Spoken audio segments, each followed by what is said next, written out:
कदू तुराराम बाबू भाई रुको जरा सबर करो।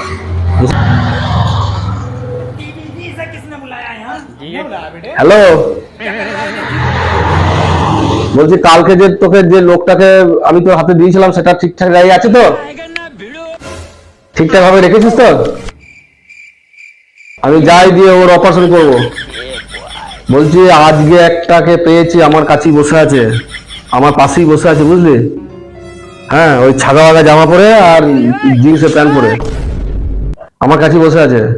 তুই খালি গাড়িটাকে নিয়ে আসবি, গাড়ির দরজাটা গেটটা খুলবি। গেটটা খোলার পর আমি তোকে ওকে জোর করে চাপিয়ে দেবো, তুই তাড়াতাড়ি গেটটাকে বন্ধ করে নিয়ে পালিয়ে যাবি, ঠিক আছে? হ্যাঁ হ্যাঁ, তুই তাড়াতাড়ি আয়, আমি আমার কাছে বসিয়ে রেখেছি, বুঝতে পেরেছিস তো? হ্যাঁ, আমি ধরছি এই, আমি ধরেছি তাড়াতাড়ি আয়, আমি ধরেছি, তাড়াতাড়ি আয়, পালিয়ে যাচ্ছে, ধরেছি তাড়াতাড়ি আয়, ধরেছি তুই তাড়াতাড়ি